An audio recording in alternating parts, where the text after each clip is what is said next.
Hi மக்களே, எல்லாருக்கும் வணக்கம். எல்லோரும் எப்படி இருக்கிறீங்க? நல்லா இருக்கிறீங்க நம்புகிறேன். இன்னும் எதை பற்றி பேச போகிறோம் அப்படின்னு சொல்லி பார்த்தீங்கன்னா, மூத்த பத்திரிகையாளர் மரியாதைக்குரிய அண்ணன் மணி அவர்களை பற்றி தான் பேச போகிறேன். எதுக்காக அவரை பற்றி பேசுகிறதுன்னா, நேர்மையான ஒரு பத்திரிகையாளர் அப்படின்னு எல்லோரும் நம்பிகிட்ருக்குறோம், நினச்சிக்கிட்டு இருக்கிறோம். ஆனால் அவருடைய அறியாமையினால் ஒரு சில விஷயங்கள் வருதா, இல்லை அவர் வேணும்னு பேசுகிறாரான்னு எனக்கு தெரியலை. அதுக்காக தான் நான் இதை பேசுகிறேன். இதில் கூட ஏதாவது குற்றங்குறைகள் இருந்தால் நீங்கள் தயவு செஞ்சு எனக்கு கமெண்ட்ஸ் பண்ணுங்கள், சொல்லுங்கள். அது இதனால தான் இருக்கும் அப்படின்னு சொல்லிட்டு. வேறு ஒன்றும் இல்லை, ஒரு 2 நாளைக்கு முன்னாடி ஒரு யூடியூப் சேனலுக்கு அவர் ஒரு பேட்டி கொடுத்துருந்தார். அதில் என்ன கொடுத்துருந்தாருன்னா, அவர் ஒரு 3 இளைஞர்களை சந்திச்சிருக்காரு. அப்போ அவங்க பகிரங்கமாக சொல்லியிருக்காங்க. என்ன சொல்லியிருக்காங்கன்னா, நாங்கள் ஓட்டு டிவிகேக்கு தான் போடுவோம்.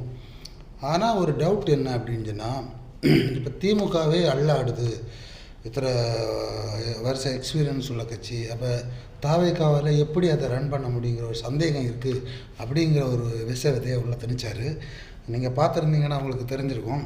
நான் என்ன கேட்குறேன் அப்படிங்கன்னா, நீங்கள் ஒரு சிறந்த பத்திரிகையாளர், உங்களுக்கு தெரியாதா திமுக ஆட்சி இன்னும் மக்களுக்கு சிறப்பாக நேர்மையாக நல்ல அரசியலை கொடுக்க முடியும்னு தெரியுமா? தெரியாதா? தெரியும். அப்படி இருந்தும் நீங்கள் ஏன் இந்த மாதிரிப்பட்ட ஒரு தேவையில்லாமல் கதையை பேசுகிறீங்கன்னு எனக்கு புரியல. ஒரு சாதாரண ஆள், எனக்கே தெரியுது எந்த அடிப்படையில், எந்த கோட்பாட்டில், எங்கே இருந்து வேலை வாய்ப்பை தொடங்கி எங்கே கொண்டு முடிக்கலாம், தமிழ்நாட்டுக்கு ஒரு பெரிய வருமானத்தை ஈட்டக்கூடிய என்னென்ன காரியங்கள் செய்யலாம். கார்ப்பரேட் கம்பெனி மட்டும் இன்வெஸ்ட் பண்ணுறதுனால மட்டும் வருமானம் கொட்டாது.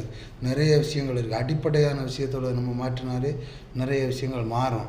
இதெல்லாம் உங்களுக்கு தெரியும் தானே மிஸ்டர் மணி? நீங்கள் ஏன் இதெல்லாம் பேச மாட்டேங்கிறீங்க? அதை விட்டுட்டு நைஸாக இப்போ ஏதோ உங்களுக்கு என்ன காரணத்தினால நீங்கள் அப்படி அந்த வார்த்தையை சொன்னீங்கன்னு எனக்கு புரியலை.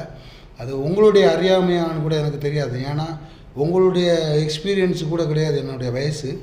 இருந்தாலும் நான் என் மனசில் பட்டதை சொல்கிறேன். நீங்கள் அப்படி பேசுனது ரொம்ப ஒரு தவறான விஷயம், புரியுதா? அது என்ன அப்படிங்கன்னா, இன்றைக்கி ஒரு சிறிய விதையை போட்டீங்க. எப்படி போட்டீங்க?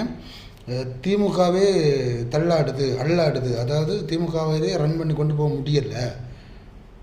தமிழக வெற்றி கழகத்துக்கு செல்வாக்கு இருக்குது. அப்போ இவங்க எப்படி கொண்டு போவாங்க? அது எதுக்காக நீங்கள் அப்படி போட்டிருக்கீங்கன்னு சொன்னால், இல்லை அதுக்கு இவனுள்ளே பெட்ரு அப்படிங்கிற ஒரு பிரச்சனையை உருவாக்கி ஒரு கதையை கொண்டு வர்றதுக்காக பேசியிருக்கிறீங்கன்னு தான் நான் நினைக்கிறேன். உங்களுக்கு நல்லா தெரியும், 2026க்காக இன்னும் கொஞ்சம் நேர்மையாக வாங்க, நல்லா பேசுங்க. வாழ்த்துக்கள். ஏதாவது நான் உங்களை தப்பாக சொல்லியிருந்தால் மன்னிச்சுக்கோங்க, இது தப்பு கிடையாது. நாங்கண்ட குறைய உங்களுக்கு நான் இதை முன்வைக்கிறேன். ஓகே, பாய் மக்களே. அடுத்த வீடியோவில் உங்களை சந்திக்கிறேன். பாய்.